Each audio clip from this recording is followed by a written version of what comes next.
Hello, welcome everybody to the course on Dynamics and Control. My name is Pedro Albertos from the Polytechnical University of Valencia.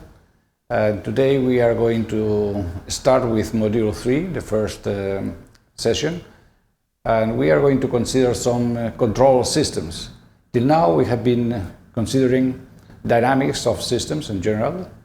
But today we start to connect dynamics and control. So, to have a view of the course, we are in the Module 3 and the first examples. So, the dynamics, we saw that we consider a system with many variables, many signals connected to them. And we are going to deal with a control system. That means that the control is generated by another subsystem, and the information required by the control is taken from the system. So there is a feedback. And this feedback, we are going to see that is changing the dynamics of the original system. So the idea of the controller is to modify the dynamics of the system in such a way that they behave in the way we decide. Where we can find automatic control? We can say that everywhere. It's said that automatic control is a hidden technology. We cannot see it, but it's everywhere. And let's see some close examples. In particular, let's have a look at home. If we have a washing machine, there is the control of the water temperature, the speed rotation. There is also could be the control of the load and the properness, and we may have predefined washing programs acting in a different way. And also for taking a shower, we may have water temperature control, the control of the flow, and we may introduce previously some personal settings in such a way that we have predefine the kind of shower we are going to take. At home we also have the fridge and the refrigerator. We can control, of course, the temperature, but we can also have a control of what is inside, and also to announce if something is empty, if it has been used, and so on. The same with the electric oven. We may have temperature control, but we may also have the control of the timing to implement a recipe, or we may have recipes pre-established which can be introduced by barcodes. Also at home we may have heating and air conditioning, and we can control the temperature, the fan speed, or if it's a heater, we can control the combustion and supervise the temperature, the humidity, and so on. At home also we may have the rewinding control for the video recorder or the video player, looking and searching for images, tracking some signals. With the cameras we may have automatic focus, and this is also a control system inside the device. Or of course, if we are considering the computer, we must have the control of the speed of the hard disk, and also to control the position to locate for some information. Another kind of applications is, for instance, elevators. We may define the sequence of stops and the limit of weight, the speed of going up and down, and so on. If the doors are opening or closing very fast or slower. So there are many control systems which in this case are mainly based on binary signals, open, closing, and so on. And the same for the opening or closing of the door in the garage or the entrance of a house. So in general, the future house that is already today, we may have a mobile phone, and by this we can control the lights, we can control the alarms, the security, the windows, the heating, and many other things, even the irrigation in the garden. So all this implies that there are many control systems inside the controlling device. But not everything is high technology at home.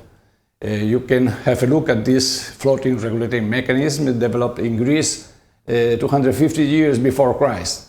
And you can see here in this schema how it's operating.